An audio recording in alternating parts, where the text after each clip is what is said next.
출애굽기 10장 1절에서 2절까지 제가 봉독하겠습니다. 여호와께서 모세에게 이르시되 바로에게로 들어가라. 내가 그의 마음과 그의 신하들의 마음을 완강하게 함은 나의 표징을 그들 중에 보이기 위함이며 내게 내가 애굽에서 행한 일들 곧 내가 그들 가운데에서 행한 표징을 내 아들과 내 자손의 귀에 전하기 위함이라. 너는 내가 여호와인 줄을 알리라. 아멘. 오늘은 9장부터 11장까지 1시간에 묶어서 띵뛰기를 하고 다음 시간부터 12장으로 넘어가서 풍성한 말씀을 살펴보려고 합니다. 우리가 잘 알고 있는 것처럼 12장에는 이집트에서 떠나는 이스라엘 백성들에게 중요한 유월절 절기가 시작되고 구약의 유월절이 신약 성도인 우리에게도 세상 죄를 지고 가시는 하나님의 어린 양을 예언하는 중요한 구속의 의미가 있기 때문에 맛있는 하나님의 말씀을 12장에서 많이 먹고, 그리고 현재 종말의 시간이 이 유월절과 관련해서 언제쯤 어디까지 와 있는가, 요한계시록과 마태복음 24장 25장 강론에서도 말씀을 드렸습니다만 또 다시 한번 종말에 대한 부분을 되새김질을 해보려고 합니다. 오늘 본문을 시작하는 출애굽기 10장에는 하나님께서 이집트의 심판을 내리는 목적 선언부터 1절을 시작합니다. 내 아들과 내 자손의 귀에 전하기 위함이라. 여러분 성경에도 여기다가 밑줄을 그어 놓으십시오. 내 아들과 내 자손의 귀에 전하기 위함이라. 이 문장에 밑줄을 그어 놓으시기 바랍니다. 자, 여러분에게 묻습니다. 내 아들과 내 자손이라고 했는데 이 말씀에서 누가 보입니까? 예? 강장로님, 내가 보입니까? 또 누가 보입니까? 예? 자, 출애굽하는 이스라엘 백성들만 보인다면 여러분은 모세의 눈으로 구약만 보고 있다는 증거고, 여러분이 말씀을 보는 신령한 시각을 가졌다면 누가 보여야 할까요? 내가 보여야 하고, 또 나와 내 아들과 내 자손까지 이 말씀 속에서 다 보여야 합니다. 그리고 아직 태어나지 않은 먼 미래의 내 후손들까지도 이 말씀 속에 다 들어있음을 믿어야 합니다. 그래서 출애굽기를 여는 대문으로 고린도전서 10장을 제가 설교하면서 구약은 사실이고 신약은 그 사실에 의미를 붙여서 해석을 하고, 그리고 그 의미가 있는 사실을 종말을 살아가는 우리에게 말씀을 주시면서 경고도 하시고 교훈도 주셨다, 이렇게 말씀을 드렸습니다. 그러므로 출애굽기는 내 이야기이고 모세 이야기는 내 이야기로 기록되었습니다. 따라서 합니다. 내 아들과 내 자손의 귀에 전하기 위함이라. 내 아들과 내 자손 안에 누가 있다고요? 나도 있고 또 내 자녀들과 내 후손들까지, 예수님 재림 직전까지 태어날 후손들도 이 말씀 속에 다 포함되어 있습니다. 믿습니까? 8번째 심판은 메뚜기 심판이었습니다. 그리고 9장 22절에 보면 7번째 심판은 우레소리와 우박과 불덩이였는데, 하늘에서 우레소리와 우박과 불덩이가 떨어지고 들리면서 땅에 있는 푸른 채소와 나뭇가지가 몽땅 망가지는 그런 재앙이 나타납니다. 하지만 그 시기에 밀과 쌀보리가 땅에서 나오기 전이라 재앙을 피했다. 이렇게 9장에 기록을 하는데, 이제 10장에 넘어와서 여덟 번째 심판으로 메뚜기가 날아왔는데, 우박 심판을 피하고 살아남아 있던 푸른 잎사귀를 메뚜기가 다 갉아먹어 치웁니다. 그리고 애굽 땅에서 푸른 채소와 푸른 나뭇잎들이 한순간에 다 사라져버립니다. 요즘은 통조림이라도 있잖아요. 그죠? 통조림. 그 시절은 인공식품이 없던 시절이지 않습니까? 그리고 제조식품이 없을 때입니다.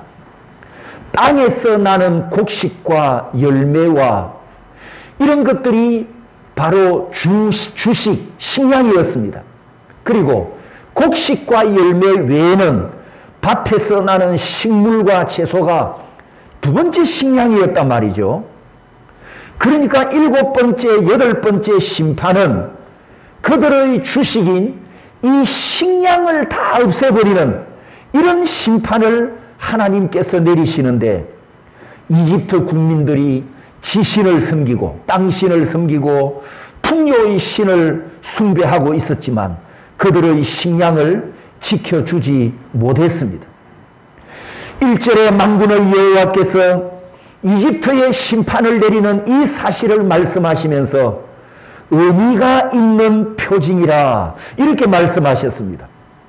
그리고 하나님께서 직접 그 표징을 해석하여 의미를 말씀해 주셨는데, 2절에 보면 하나님께서 표징을 나타내신 목적이 무엇입니까? 목적.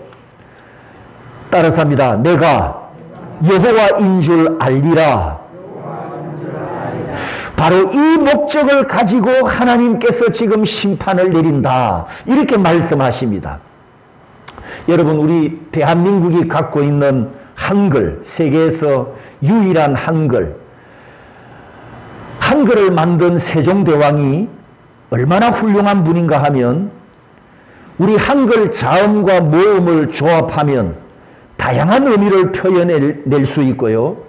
그리고 쌍자음을 사용하면 강조하는 표현도 해내는 능력이 한글에 있습니다. 한글을 연구하는 외국 사람들이 한글로 나타낼 수 있는 다양한 표현과 어휘력을 갖고 있는 것에 놀라고 있습니다. 예를 들면 이렇습니다. 절여 밟고 가시옵소서. 무슨 뜻인지 알지요? 애달프다. 이런 단어가 영어에는 없습니다. 그 다음에 생뚱맞다, 뜬금없다. 우리는 이렇게 표현을 해내는데 영어에는 없습니다. 이 생뚱맞다라는 한글을 구글에서 번역을 시켰더니 미쳤다 이렇게 번역을 해주더라고요. 생뚱맞은 게 미친 건 아니잖아요. 우리는 영어는 그렇게밖에 표현을 못해요. 그런데 한글에 숨어있는 기능이 또 있습니다. 자, 오늘 본문 2절 끝에 내가 여호와인 줄을 알리라 그랬잖아요. 알리라. 이 R을, 첫 글자 R을 음도를 낮춰 가지고 알리라 이렇게 하면 알게 된다는 의미잖아요. 그런데 이 R의 음도를 높여 가지고 빠르게 말하면 알리라, 알리라. 그럼 무슨 뜻이죠? 전해라 라는 뜻이 됩니다. 와, 우리 한글이 한 단어인데 음의 높이를 어떻게 하느냐에 따라서, 속도를 어떻게 하느냐에 따라서 한 글자를 가지고 전혀 의미가 다른 두 가지 뜻을 표현해내는 것이 우리 한글의 위대한 능력입니다. 하나님께서 표징을 나타내신 목적이 무엇입니까? 이집트에 내린 심판의 의미가 무엇입니까? 내가 여호와인 줄 알리라. 알리라. 이렇게 말씀하셨는데 그 앞에 있는 문장은, 그 앞에 있는 뜻은 전해라. 이 표징을 전해라. 내가 왜 애굽의 심판을 내렸는지 전해라. 알리라. 이렇게 하나님께서 말씀하셨잖아요. 그러니까 지금 8번째 표징을 통해서 심판 집행자가 만군의 여호와이심을 알려주셨고 자녀들에게도 만군의 여호와를 가르쳐야 한다. 이 의미를 우리 부모들에게 말씀해 주셨습니다. 성도 여러분, 이 2절에 내 아들과 내 자손의 귀에 전하기 위함이라는 이 말씀 속에 내 자녀들과 내 자손들이 다 들어있기 때문에 부모 세대인 나는 그들에게 이 말씀을 가르쳐서 여호와가 누구신지 알게 하고 내 자녀들이 만군의 여호와를 경외하는 자녀들로 성장하게 해야 합니다. 여러분의 후손이 언제까지 번성합니까? 내 후손이 언제까지 번성하죠? 예수님 다시 오실 때까지 믿습니까? 그때까지 태어날 후손들이 누구를 알아가야 한다고요? 만군의 여호와. 여호와께서 이집트 식량을 다 치우면서 먹을 것을 다 거두는 이 심판을 통해서 하나님께서 우리에게 무엇을 알게 하십니까? 돈신을 섬기지 말아라. 만몬신 따라가지 말아라. 만군의 여호와께 먹는 것이 있고 만군의 여호와께 돈도 있고 만군의 여호와께 성공도 있고 만군의 여호와께 지혜도 있고 만군의 여호와께 있고 있으니 자녀들에게 이런 만군의 여호와를 알려라, 전해라, 이렇게 하나님께서 말씀하십니다. 성도 여러분, 예수님 오실 때까지 하나님께 기억되는, 또 하나님을 기억하는 자카르 세대가 보존되도록 우리가 만군의 여호와를 가르쳐야 합니다. 따라서 출애굽기는 모세 이야기가 아니고 바로 내 이야기입니다. 내게 주신 하나님의 말씀입니다.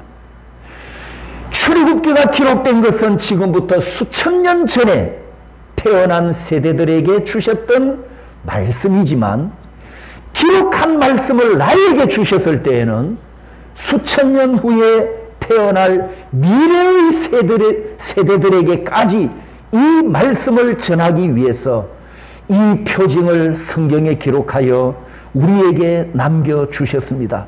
그렇기 때문에 이 땅에서 자카르 세대는 끊어지지 않고 하나님의 말씀으로 이어가게 하는 이 복을 우리에게 주셨습니다.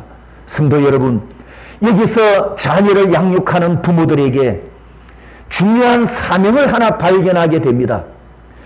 자녀를 양육할 때 강조하는 교육. 자녀를 키울 때 부모들이 얘야 너는 커서 무엇이 될래? 이렇게 묻습니다. 할아버지들도 손주를 만나면 너는 커서 무엇이 되고 싶나? 이렇게 묻잖아요. 옛날에는 저는 대통령이 될래요? 뭐 장군이 될래요? 이제 부모들이 깨달았죠. 대통령은 2명이 될 수 없다는 걸.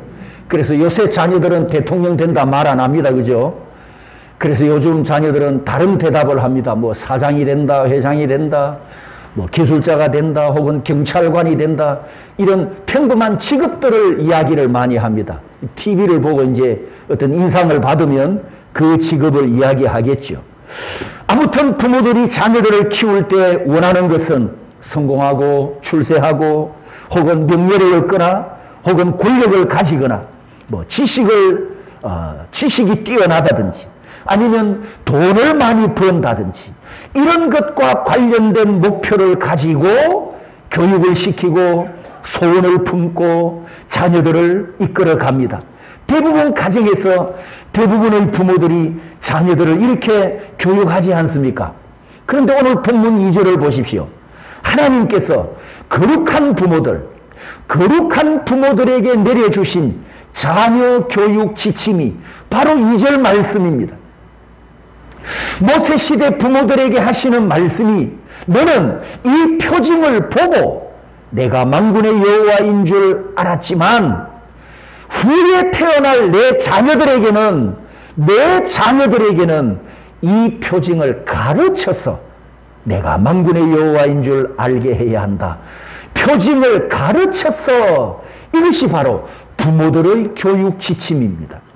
그래서 구약 성도들은 동사신앙을 가짐과 동시에 절기민족이라는 별명을 갖고 있습니다. 매년 반복되는 7대 절기를 통해서 절기의 의미를 설명하고 또 설명하고 반복해서 가르칩니다. 그리고 헤아릴 수 없이 반복되는 5대 제사를 드리면서 왜 이렇게 제사를 드려야 합니까? 라고 자녀들이 물으면 부모들이 번제는 이런 의미가 있고 소제는 이런 의미가 있고 화목제는 이런 의미가 있고 속죄제는 이런 의미가 있고 흔들어서 드리는 여제는 이런 의미가 있단다. 이걸 부모들이 자녀들에게 반복해서 가르치면서 만군의 여호와 앞에 자카르 세대를 남겼단 말입니다. 우리가 다음 시간에 12장에 넘어가서 절기가 시작되는 6월절을 통해 이 유대인들이 절기민족, 제가 절기민족이라고 그랬잖아요. 이 절기민족이 동사신앙을 가지고 어떻게 지금까지 남아있는가를 이제 다음 시간에 보겠지만, 지금 우리 앞에 20일 정도 지나면 추석 명절을 맞이하게 됩니다. 여러분, 한국인은 명절에 친족들이 모이면 어김없이 담요 깔고 하는 게 있습니다. 고돌이 쌈피를 외치면서 돈 따먹기 하잖아요. 그런데 조금 고상하고 조금 경건한 집에는 뭐합니까? 뭐야 또야 외치면서 피자나 통닭 따먹기를 합니다. 여러분 가문은 명절에 친족들이 모이면 뭘 합니까? 구약 성도들은 명절에 모여서 뭘 했을까요? 구약 성도들은 명절에 모이면 절기를 지키고 절기와 관련된 제사를 드리고 절기와 관련된 음식을 먹고 그 절기에 예언되고 그 절기에 약속된 메시아를 바라보면서 절기를 지켰습니다. 한국 명절 추석에 해당되는 구약 명절은 따라서 합니다. 장막절, 맨 끝에 있는 장막절입니다. 이 둘 다 우리 추석과 장막절이 한 해 추수를 다 끝내고 지키는 마지막 절기이기 때문입니다. 한국 그리스도인의 가정은 추석을 어떻게 보냅니까? 자, 구약 성도들은 이 장막절을 어떻게 보냈을까요? 제가 도표를 만들었습니다만 왼쪽에 3개, 6월절, 무교절, 초실절은 예수님의 초림을 약속하는 절기들입니다. 6월절에 십자가에 못 박혀 돌아가셨고 누룩 없는 무교절에 무덤에 묻히셨습니다. 그리고 처음 익은 곡식 한 단을 제단에 바치는 초실절에 예수님께서 무덤에서 살아나셔서 부활의 초실, 부활의 첫 열매가 되셨습니다. 그리고 50일이 지난 후에 오순절날 사도행전 2장을 보면 신약교회의 성령께서 강림하심으로 이방인 선교, 이방인 구원이 활짝 열리고 다시 50일이 지난 후에 마지막 세절기, 이 마지막 세절기는 예수님의 재림을 약속하는 절기들입니다. 천사들의 나팔 소리와 함께 예수님께서 다시 오실 것이 신약에 예언되어 있고 또 오른편에 구별된 성도들은 마지막 날, 심판날 무죄 선언을 받습니다. 그리고 신랑 대신 예수님과 함께 영원한 장막으로 들어가서 해피엔딩 하지 않습니까? 자, 이 절기의 의미를 보십시오. 절기에 담겨있는 구원 약속을 묵상해 보십시오. 이 의미를 보면, 이 절기에 예언되어 있는 하나님의 약속을 보면 여러분 장땡을 부르고 피박을 뒤집어 쓰고 그럴 분위기가 아니잖아요 지금. 따라서 구약 성도들은 이 마지막 장막절 7일 동안 계속되거든요. 7일 동안 계속되는데 이 7일 동안 뭘 하냐? 예수님께서 올해 오시겠나 안 오시겠나? 예수님께서 올해 오시겠나 안 오시겠나? 하나님이 약속하신 메시아가 이 세상에 오실까 안 오실까? 1년 중 마지막 장막절을 7일 동안 계속 지키면서 마지막으로 재림을 점검하면서 예수님이 오실 것을 점검하면서 한 해를 결산했습니다. 장막절이 7일 동안 계속되는데 마지막 7째 날이 지나가도 예수님이 안 오시면 아, 올해는 주님이 안 오시는가 보다. 그리고 또 한 해를 넘어가는 겁니다. 오늘 본문 2절에 내 아들과 내 자손의 귀에 전하기 위함이라 이렇게 말씀하셨는데 성도 여러분, 나는 내 자녀들에게 무엇을 가르칠 것인가? 나는 내 자녀들에게 무엇을 가르치는 부모여야 하는가? 오늘 이 메시지를 통해 진리의 말씀을 붙잡는 거룩한 부모들이 되시기를 소원합니다. 여러분이 믿음으로 붙잡은 약속의 말씀을 자녀들에게 잘 전하는 경건한 부모들이 되시기를 축복합니다. 9번째 심판은 흑암이었습니다. 지금까지 나타난 모든 심판은 자연을 뜻대로 통치하시는 여호와를 증거하고 자연을 통해서 전능하신 하나님의 능력을 나타내지만 이 3일 동안 흑암이 이집트 땅만 덮은 심판은 참으로 신비한 사건이었습니다. 왜냐하면 이집트 땅 하늘에도 분명히 그날 태양은 떠올랐을 거 아닙니까?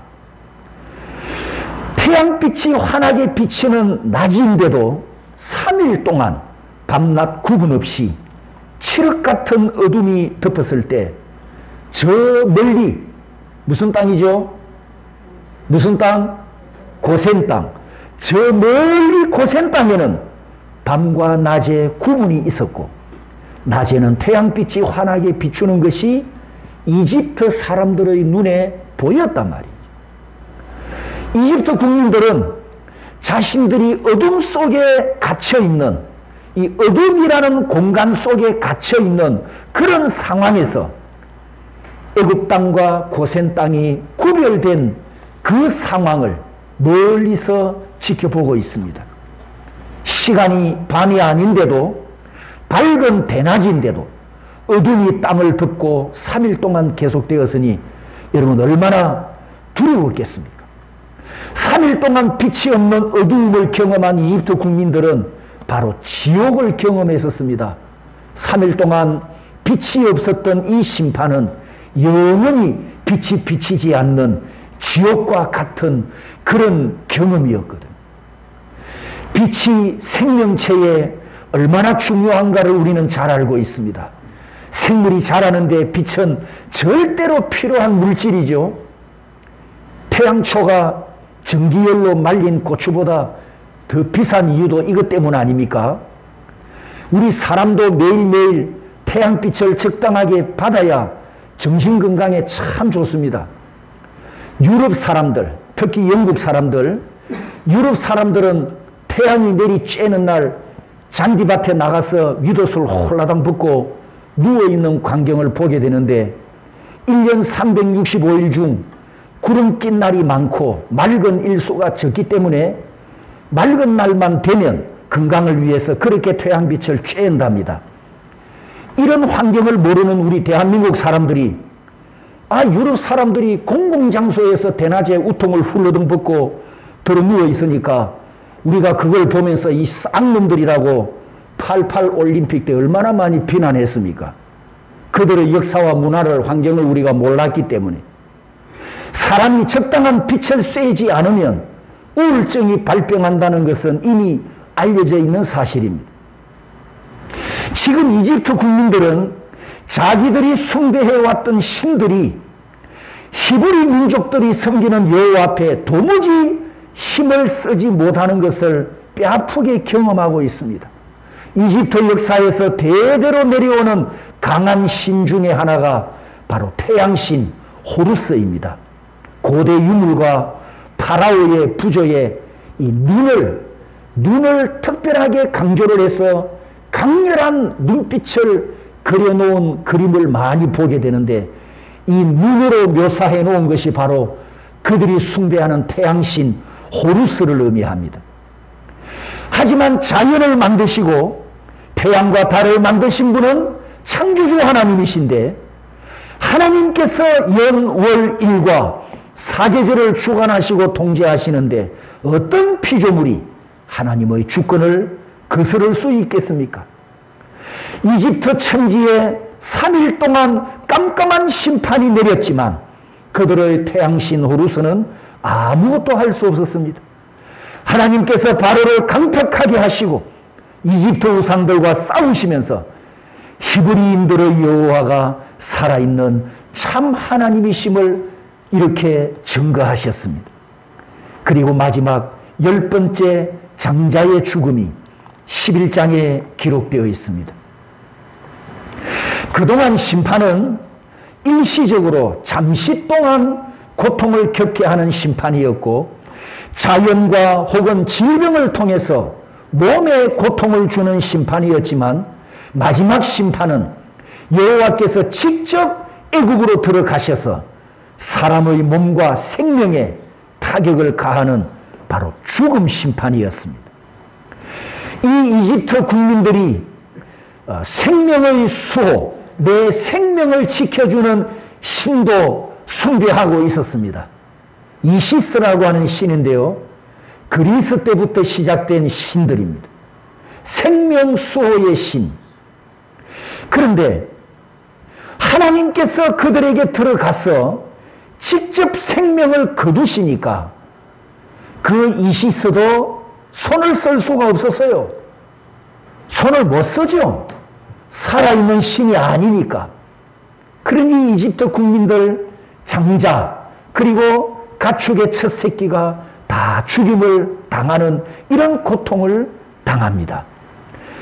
출애굽기 11장 4절에서 7절까지 보면 장자의 죽음과 가축의 처음 난 죽음을 말씀하고 7절에 그러나 이스라엘 자손에게는 사람에게나 짐승에게나 개 한 마리도 그 혀를 움직이지 아니하리라. 다른 표현도 많은데 왜 하필이면 이렇게 표현했을까요? 고센 땅에는 개 한 마리도 혀를 움직이지 않는다. 우리말로는 혀를 움직이지 않는다라고 번역을 했는데 원문의 뜻은 멍멍 짖지 않았다 이런 뜻이거든요. 그러면 개가 짖지 않았다는 것은 무슨 뜻일까요? 개가 짖지 않았다. 무슨 뜻일까요? 반대로 생각해 보십시오. 시골에 가면 어떨 때 개가 짖습니까? 낯선 사람이 오면 개가 짖죠. 그러면 개가 짖지 않았다는 것은 어떤 상태란 말입니까? 예, 고요하고 아주 평온한 상태라는 거예요. 개가 짖지 않을 정도로 너무 조용하고 평온한 상태, 그게 구별된 하나님의 백성들이 살고 있는 고센 땅의 모습이었습니다. 이 10번째 심판이 내릴 때 고센 땅에는 통곡 소리가 들리지 않습니다. 그 이유를 하나님께서 의미를 부여하셨죠. 의미. 여호와께서 애굽 사람과 이스라엘 사이를 구별하는 줄을 너희가 알리라. 7절 끝에 말씀하지 않습니까? 애굽 사람과 이스라엘 사이를 구별하는 줄. 이게 바로 의미였습니다. 의미. 이집트와 고센 땅이 구별되고 파라오의 백성들과 여호와의 백성들이 구별되어 이집트 온 땅에는 전무후무한 통곡 소리가 있었지만 고센 땅 하나님의 백성들에게는 평화로움이 충만하는 은혜를 주셨습니다. 할렐루야. 사랑하는 성도 여러분, 이 세상에서 우리는 구별된 존재, 제가 의미 있는 존재라고 앞에서 말씀드렸습니다. 의미 있는 존재로 우리는 구별되었습니다. 그러므로 여러분의 가정에 하나님의 울타리가 둘러 보호하시니 평안으로만 충만할 줄 믿습니다. 여러분의 인생을 하나님의 수컷타로 둘러 보호하시니 하나님이 내리시는 재앙과 심판에서 지켜주시고 보호해 주시고 생명으로 책임져 주실 줄 믿습니다. 만군의 여호와를 경배하는 부모 세대인 내가 오늘 하나님께서 자녀들을 교육하라고 우리에게 지침을 내려주신 것처럼 내 자녀들에게, 내 후손들에게 이 표징을 통해서 나타나는 만군의 여호와를 가르치고 만군의 여호와를 알게 하고 만군의 여호와를 경외케 함으로 주님 오실 때까지 여러분의 가문에서 하나님을 경배하는 자카르 세대가 계속되는 이 은혜가 있기를 주님의 이름으로 축복합니다. 이 시간 함께 통성으로 기도하기